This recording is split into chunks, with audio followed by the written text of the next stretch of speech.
Pick up the telephone. Yeah. People who, hide their heart, hold their tongue, and people who can't wait to get you in a moment where, they can leverage themselves against you to oppose. T.I. is known around the world as the King of the South, a powerful rap star in the South, a man who never bows down to anyone from the police to the billion-dollar music industry. But behind that shining throne lies blood hatred and hands trying to drag him into the abyss. T.I. doesn't just have one enemy. He has an entire blacklist names that the moment they're spoken, his anger ignites like gasoline meeting a spark. Who's reckless enough to make T.I. turn red with rage every time their name comes up? Who dares shout in his face, "You're not a king at all"? And what makes T.I. want to erase this name from the rap map? Today, we will expose every enemy, every deep grudge, every brutal counterstrike, all of it forming the wildest drama in the history of Southern rap. Buckle up, because the shocking secrets about T.I. and the battle for the Southern crown are about to be revealed right now. T.I., whose real name is Clifford Joseph Harris Jr., was born on September 25, 1980 in Atlanta, Georgia. He was raised in Center Hill and Bankhead places hit hard by poverty, violence, and street rules that sometimes felt stronger than actual laws. His father was absent, his mother struggled, and his grandparents became his foundation. But it was in that darkness that a fire sparked. At just 8 years old, Harris learned to rap not for fun, but to survive. He took the stage name T.I.P. from a childhood nickname, then changed it to T.I. when entering the professional music world, declaring, "I am myself, and I won't be confused with anyone else." Atlanta back then was the birthplace of a new sound trap. T.I., along with Jeezy and Gucci Mane, were among the earliest architects building the foundation of the Southern trap and hip-hop empire. In 2001, his debut album, I'm Serious, didn't make a huge explosion, but it proved one thing loud and clear: T.I. was in the game, and he wasn't playing. 2 years later, Trap Music 2003 hit like a nuclear blast. Then came Urban Legend 2004, King 2006, T.I. vs. T.I.P. 2007. Each album a brick stacked high toward the throne of a global rap icon. With talent, fame, and influence, the rap world gave T.I. a title everyone desires, but not everyone deserves King of the South. But once you call yourself a king, the whole world will test whether that crown is too heavy for your head. T.I. faced countless rap rivals from the South to the North people, unafraid to battle and beef for the title. And from here, enemies who could never coexist with T.I. began to emerge. Floyd Mayweather Jr. and T.I. A man's honor was thrown on the table. The story of T.I. and Floyd Mayweather Jr. is one of the most explosive feuds in entertainment. This drama went far beyond music or sports. It became a cultural spectacle everyone was talking about. Las Vegas, the city of sin, where bright lights hide the darkest secrets. But in the early hours of Sunday, May 25, 2014, at Fatburger on the Vegas Strip, those lights couldn't hide the rising heat between two giants from two different power worlds. T.I., the Southern Rap King, a name that makes the entire music industry step back. Floyd Money Mayweather Jr., the undefeated boxer, the billionaire of the ring. A rapper and a fighter didn't clash on stage or in the arena, but right in the middle of the streets of Las Vegas, and everything exploded. Their hatred didn't begin that night. The spark came from a picture on Instagram. In early May 2014, T.I.'s wife, Tamika "Tiny" Cottle, attended a boxing event and posed next to Mayweather. She took a photo and posted it on Instagram with cheers and compliments for Money Mayweather. That fueled rumors that Tiny and Mayweather were getting a little too close. For a regular man, this might have been a small misunderstanding. But for T.I., who sees his family as his sacred boundary, watching the mother of his children linked to a wealthy playboy in front of the entire world felt like a slap in the face. Even though Tiny denied everything, the gossip didn't stop. And T.I., full of pride and honor, couldn't just sit back. A Las Vegas night soaked in rage. That weekend, Vegas was still partying. Mayweather had just celebrated another win, and T.I. was also in town with friends. No one knows who sought out whom first. But one thing is certain, T.I. did not walk into Fatburger for a meal. Witnesses said he marched directly toward Mayweather, no hesitation. Heated words were exchanged. Some said T.I. demanded Mayweather explain what was going on with Tiny. Others said T.I. came in ready to swing from the first second. And then that punch really came. T.I. threw a swing at the world champion. After that punch, chaos erupted. Chairs flew. Bottles shattered on the ground. Tourists panicked and ran out into the street. Security teams crashed into each other like two raging bulls. A worker was slightly injured while trying to break things up, later declining treatment. But police recorded the incident. There were no rules of rap or boxing anymore. It was the street. It was pride. It was a fight between men. During the peak of the chaos, in a video that spread everywhere, witnesses heard Mayweather yelling at T.I., "Control your bike." That insult cut deep. It wasn't a misunderstanding anymore. It was a declaration of war. And then the police arrived. Flashing red and blue lights sliced through the thick air full of adrenaline and anger. T.I. disappeared from the scene before he could be handcuffed. Mayweather stayed standing among broken furniture like he had just walked out of a fight nobody bet on. Neither was arrested, but dignity lay shattered on the floor. A media tsunami. TMZ Bleacher Report. Fox Sports Rolling Stone. Every major outlet covered T.I. versus Mayweather. Not a rap beef, not a pre-fight trash talk. This was two kings of two worlds throwing real punches in real life. Mayweather apologizes, but the wound remains under public pressure. Mayweather apologized later, saying his words were out of line. But apologies don't erase memories. They don't restore respect. They don't heal a man's pride. T.I. later kept his statement short. He didn't care about Mayweather. He cared about Tiny. And that says it all. Why is this the man T.I. hates the most? Rap beef can promote an album. Diss tracks can bring views. But involving his wife for T.I., that's unforgivable. T.I. refuses to bow to Mayweather. People thought the Fatburger chaos of 2014 was the end of the saga. But no. To T.I., a wound on dignity has no expiration date. In 2022, when the media reported that the feud was over and everything came from a Gucci dispute, T.I. immediately shut that down. On a broadcast, his voice cold as steel, he said, "My issue ain't about Gucci. If I go back for Floyd, it'll be about me and him. Nobody else. No excuses. No hiding behind headlines."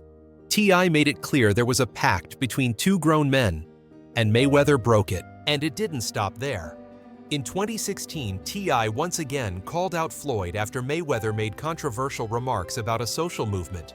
T.I. condemned him instantly, proving to the world he never considered Mayweather a thing of the past. Every time Floyd makes noise, T.I. comes back to remind everyone of the debt unpaid. For T.I., Mayweather isn't a rival in music or sports. Mayweather is a scar on his pride, the kind that reignites fire in his blood with just the mention of his name. Fans a war with no final round. The internet still refuses to let this die. Whenever Mayweather shows off his cars and cash or T.I. drops new music, the comment sections erupt. Mayweather fans mock T.I., only fights for clout. T.I.'s supporters fire back.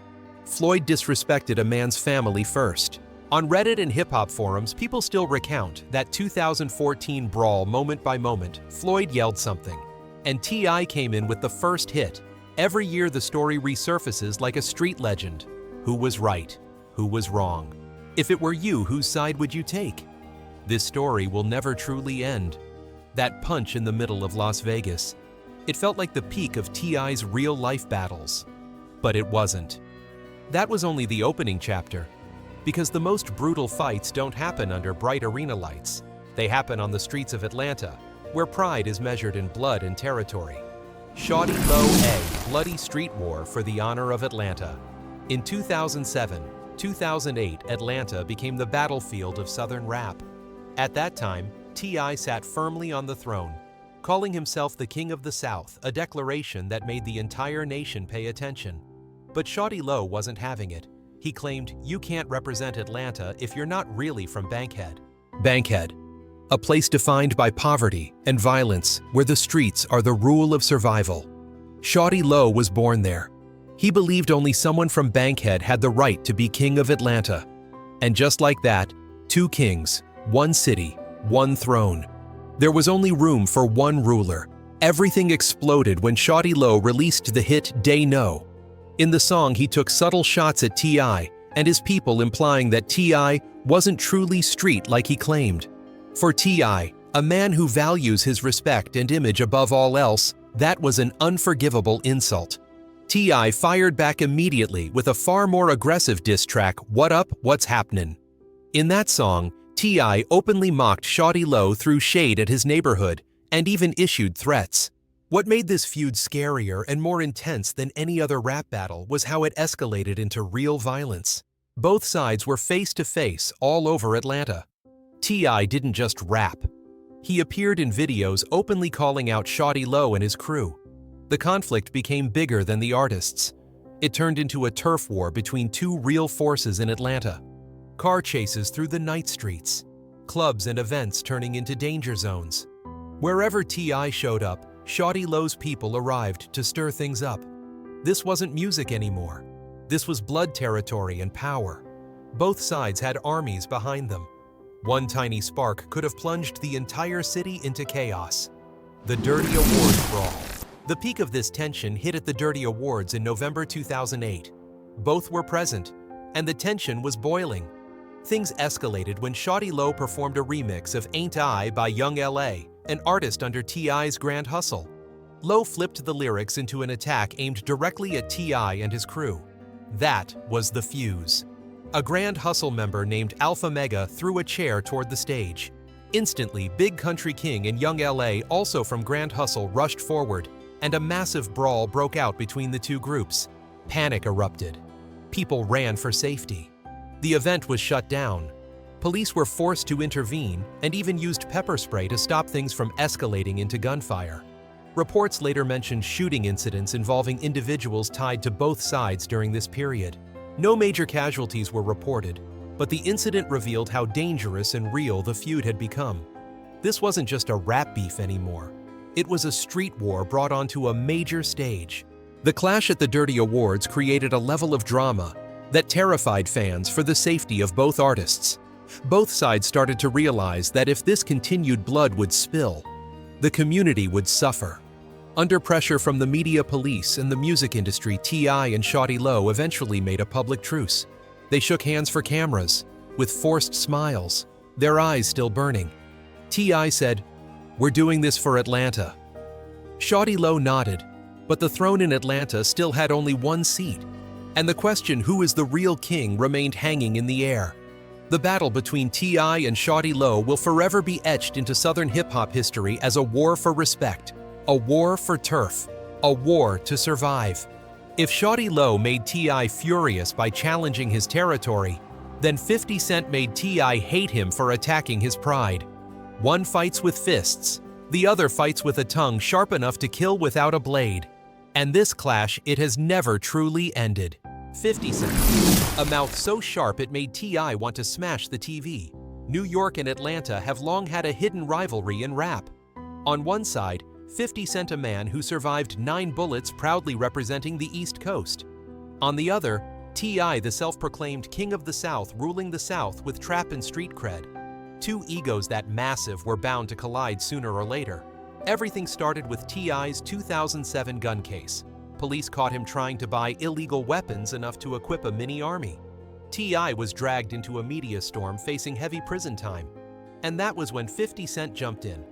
In interviews on radio shows, 50 mocked him, saying, "Why is he getting treated so lightly?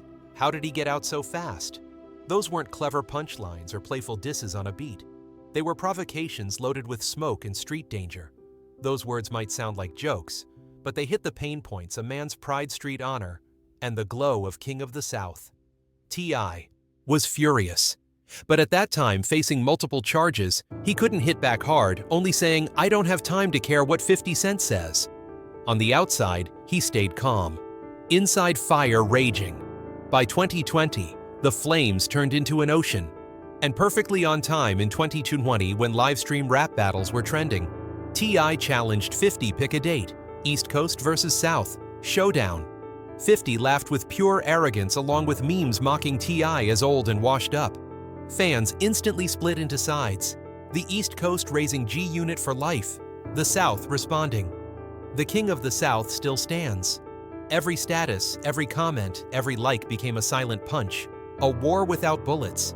But every misstep, every sarcastic jab felt like a shot to pride. Late 2011, there was a moment people thought the feud cooled down. The two once called to reconcile, publicly claiming no beef. On paper, peace-hatred paused. But the rap game teaches silence isn't burying anger. Silence is reloading and waiting.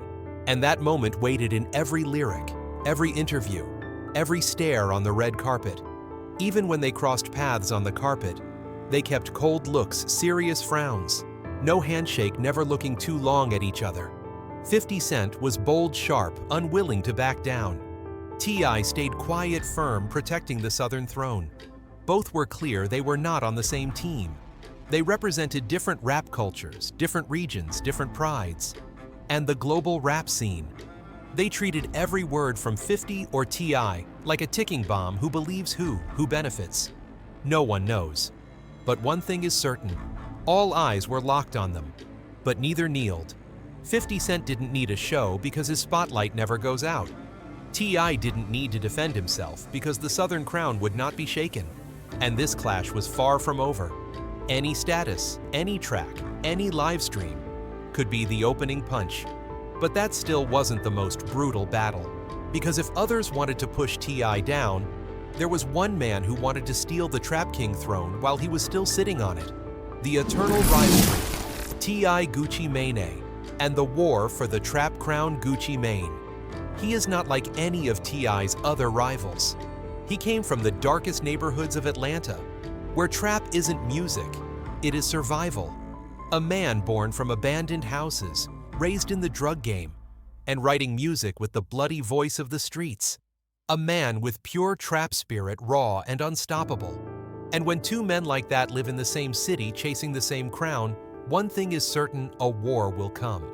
The conflict between T.I. and Gucci Mane was not always at its peak, but it always carried the risk of turning violent. Their history is a mix of collaboration and rivalry, reflecting the entire evolution of trap music. Jeezy, the spark of the Crown War.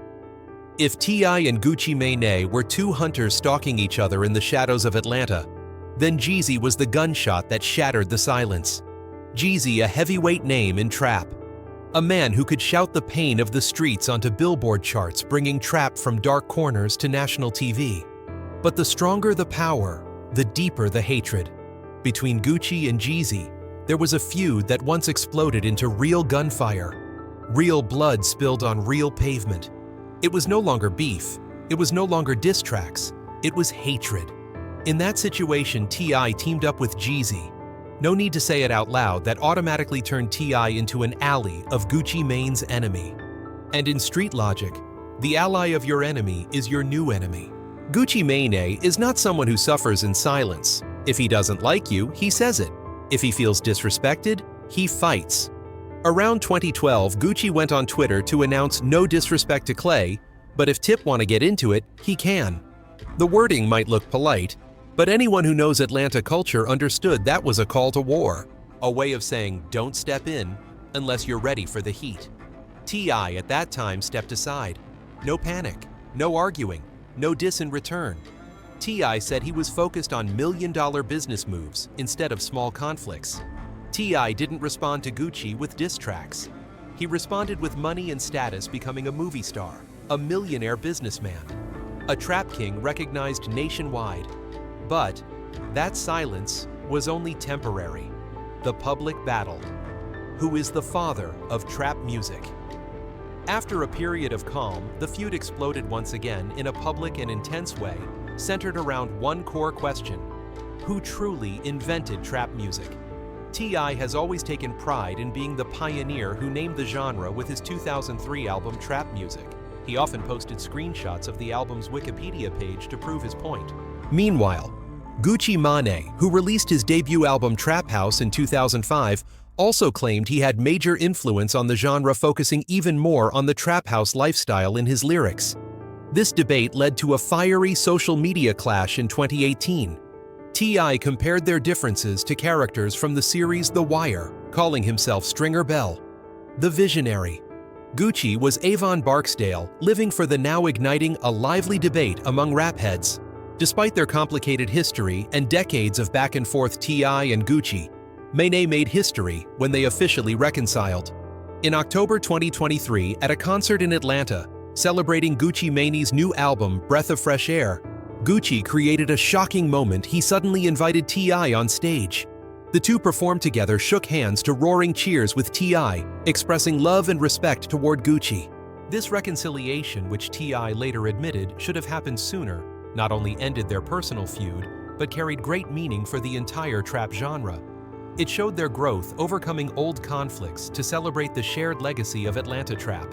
In Atlanta, hip-hop few relationships are as complex, layered, and debated as the relationship between T.I. and Young Jeezy. They are not only colleagues, but rivals, indirect allies, and key figures who helped define trap music. Their story is the perfect example of a fierce battle for the crown, but also a quiet respect between those on the same path. The complicated relationship. T.I., Young Jeezy, and the Crown of Atlanta. The relationship between T.I. and Jeezy is not easy to define. It wasn't a violent, lifelong feud like with Gucci Mane, nor a humorous media war like with 50 Cent. From the early to mid-2000s, T.I. and Jeezy, then Young Jeezy, were pioneers who pushed trap from Atlanta neighborhoods into the mainstream. T.I. with Trap Music 2003, and Jeezy with Thug Motivation 101-2005 delivered genre-defining classics. The respect was real. At first, they saw potential in each other. But when both became massively successful, competition was unavoidable. Who was the top rapper in Atlanta? Who was the true king of the South? Even without direct shots in music, the silent rivalry was always there. Rap heads watched closely, comparing album sales and influence. The most complicated part of this relationship was the presence of Gucci Mane. Gucci and Jeezy had a notorious feud that lasted for years, involving both music and real-life violence. Meanwhile, T.I. and Gucci Mane had an indirect friendship, and T.I. had once stepped up for Gucci. That created an invisible wall between T.I. and Jeezy. Even though they didn't attack each other directly, T.I. being close with Jeezy's biggest enemy made things cold and suspicious. The incident at the Dirty Awards in 2008 was a perfect example. When T.I. and Shawty Lo had a physical confrontation, Jeezy's crew was also present, revealing how tangled Atlanta's rivalries were. Over time, both T.I. and Jeezy grew up, moved past personal conflicts, and recognized how important peace was for the Atlanta hip-hop community. In recent years, they have publicly shown respect for each other. T.I. has praised Jeezy for his career and influence. Even though they will never be best friends, the hostility is gone. They learned to respect each other's role in shaping trap. The complicated relationship between T.I. and Jeezy is a story of intense competition at the top, where honor and crowns matter most, but ultimately maturity and respect prevail between those building the same legacy. However, T.I.'s battlefield wasn't limited to Atlanta. The tension expanded across the entire South, drawing deep attention from hip-hop fans everywhere. Lil Flip, a Southern war that shook the entire rap-head community. In the mid-2000s, Atlanta was rising. Houston was emerging as a new powerhouse, and Southern rap was taking over national radio. During that time, Lil Flip was a shining name. Game Over exploded on MTV, and Bet Sunshine ruled Billboard and radio. Houston stood behind him like a rising empire. Flip crowned himself the freestyle king of Texas. But what truly drove T.I. mad came from one tiny sentence: "I'm the real king of the South." That declaration directly challenged T.I., who had already crowned himself king of the South. Maybe Flip thought it was just confident bragging, but to T.I., it was a direct strike at his honor. Taking that title from T.I., it's like stripping a king in front of his throne. At first, it was just jabs in music, a diss line here, a slick comment there. But Flip didn't stop. He mocked T.I. multiple times on Houston stages. The rivalry escalated fast, crossing beyond music into real personal hostility. T.I., never one to back down, issued a public challenge demanding Lil Flip face him directly on a major radio show in March 2005. The challenge shocked rap heads. Everyone knew the situation had reached a dangerous level. Not long after that, the tension snapped into a heated confrontation. Details are still debated today, but the event cemented T.I.'s image as a king who never ducked a fight, adding to the legend of Southern rap beef. No matter how that personal clash ended, the battle between T.I. and Lil Flip carved its name permanently into Southern hip-hop history. It wasn't just about fiery diss tracks, it was a lesson in respect, status, and power in a highly competitive community. It proved T.I. would always fight to defend his crown and honor making every move he made intense, dramatic, and respected. T.I. still the king of the South, even as times change. In his 40s, when most rappers from his era have faded into obscurity, T.I. still stands tall as a symbol of Southern trap. He may not be as loud as during the peak of Whatever You Like and Live Your Life, but a net worth of $32 million and unwavering influence in hip-hop culture prove one thing: the king of the South's throne remains untouched. The Bodyguard At went the end on of to 2024, divulge, T.I. admitting that shocked he had fans bought by 9 announcing he would firearms stop for performing Harrison. live because he doesn't need the money anymore. But that doesn't mean retirement. He still makes music, produces, and appears only in carefully selected projects. In 2025, T.I. returned with Headphones alongside Killer Mike and Lecrae, a reflective track on pain and loss that shows his evolution and deeper artistry. And From a rebellious unsurprisingly, rap they found warrior, 6 guns. T.I. is becoming a seasoned storyteller. But no legend lives only in glory. T.I. and his wife Tiny continue to face sensitive lawsuits, including allegations of past misconduct. Some older cases are being reconsidered, casting a cloud over his public image. Not only that, his film project Situationships is being sued for copyright infringement. He was in the best If things go position wrong and legally, also the wanted film might his never be freedom, released. So why wouldn't he? Even in 2024, he was mistakenly detained at Atlanta airport due to a name mix-up with a wanted suspect, a situation straight out of a movie, but it hit his real life. T.I. has consistently denied the accusations and vows to fight to the end to protect his honor. Despite the controversies, one thing remains: his role as a family man. Low T.I. profile, still but appears in never the name shows of and his events family. with his wife and children. His more thoughtful words and actions show a new T.I., less impulsive, more responsible. Even if scandals linger and the spotlight isn't as bright as before, T.I. is writing a new chapter, rough but proud. A hip-hop icon redefining himself instead of being boxed in by history. Still, and T.I. was one of the earliest architects of that language. Did Now, not the king stop doesn't there. need to They shout went to a be step acknowledged. further to even What do you think about the names T.I. once despised? Drop your thoughts in the comments below. If you love hip-hop and the stories of street legends, make sure to hit like to support the channel. And don't forget to subscribe and turn on notifications so you never miss upcoming episodes about the greatest icons in rap. All data, analysis, and commentary in this video are presented based on information available at the time of production. The content is subject to change over time and should not be considered a definitive forecast. There is still so much more to explore: stories of resilience, legacy, and truth. Feel free to dive into some of our top recommended videos now appearing on your screen.